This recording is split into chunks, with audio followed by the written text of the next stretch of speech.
جب یہ قافلہ واپس پہنچا ہے نبی علیہ الصلوۃ والسلام کے پاس، محمد صلی اللہ علیہ وسلم کی اس امت پر جو تعلیم کا طریقہ اور شفقت اور حکمت دیکھی، اگر اللہ کے نبی صرف یہ کہہ دیتے کہ یہ فریق صحیح ہے دوسرا غلطی پر ہے، قیامت تک کے لیے مسلمانوں کو فرقواریت کی آگ بھڑکانے کے لیے ایک راستہ ہاتھ نہ جاتا نہیں یہ بات سمجھ۔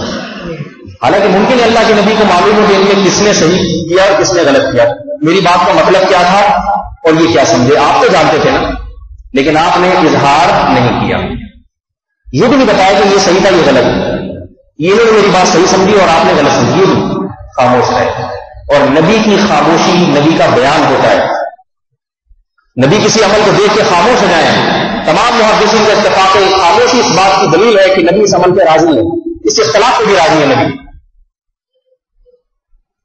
اور قیامت تک آنے والے مسلمانوں کو پیغمبر صلی اللہ علیہ وسلم نے اپنی اس خاموشی کے ذریعے یہ تبلیغ کر دی کہ آج کے بعد اس امت میں جب بھی فروعی مسائل میں اختلاف ہوگا، اگر وہ اختلاف علم اور اخلاص کی بنیاد پر ہے، یہ ضروری ہے کہ اختلاف عالم کر سکتا ہے، جاہل نہیں کر سکتا۔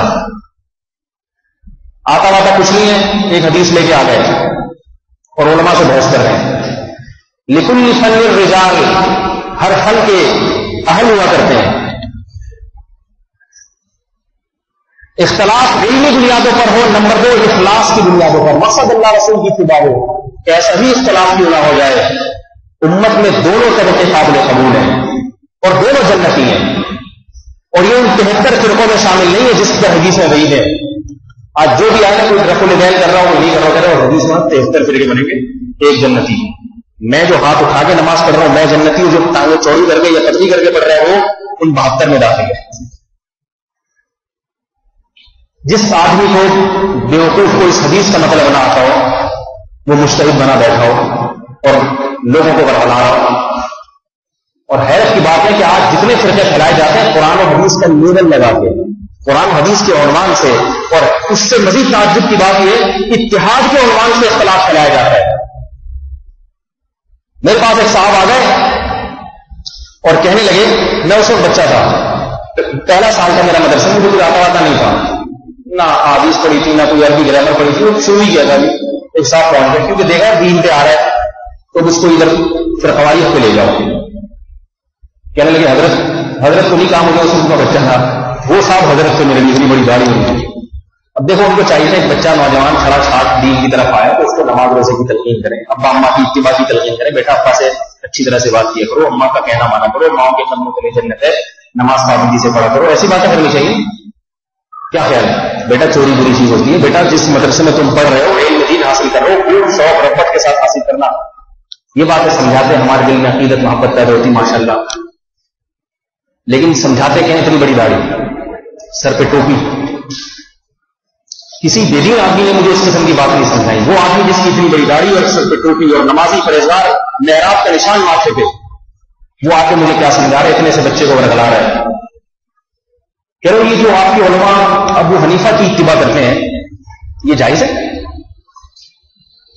میں نے کہا امام حنیفہ کے بارے میں ہم نے سنا ہے کہ ہم سے بڑے عالم تھے، بزرگ تھے، تو میرا خیال ہے علماء کی اتباع کو کرنی چاہیے۔ مجھے تو اس وقت اتنے دلائی والا آتے بھی نہیں تھے۔ کہہ رہے نہیں یہ شرک نہیں ہے؟ میں نے کہا بھائی کس خوشی میں؟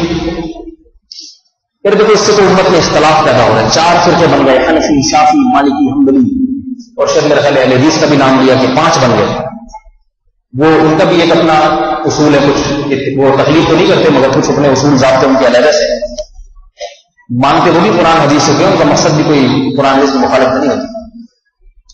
تو اتنے سارے بن گئے تو کیوں نہ ان سب کو مسترد کر کے، ان سب کو تحلیل کر کے ہر آدمی خود سے قرآن حدیث میں دیکھے کہ اللہ اس کے رسول نے کیا فرمایا ہے، جو فرمایا ہے ویسا ویسا عمل کرتا چلا جائے۔ نہیں ہوگا سر، یہ 4 مذاہب بنانے کی، یہ حنفی شافعی بنانے کی کیا ضرورت ہے؟ اور اس نے کہا اس میں اختلاف بھی نہیں ہوگا، سب کی ایک رائے ہوگی، جو اللہ اور اس کے رسول نے لکھا ہے۔ صحیح حدیث تو سیاہ ستہ ہے، ان میں جو صحیح حدیث ہیں جن کی صحت پر علماء کا اتفاق ہے، جن میں خاص طور پر بخاری اور مسلم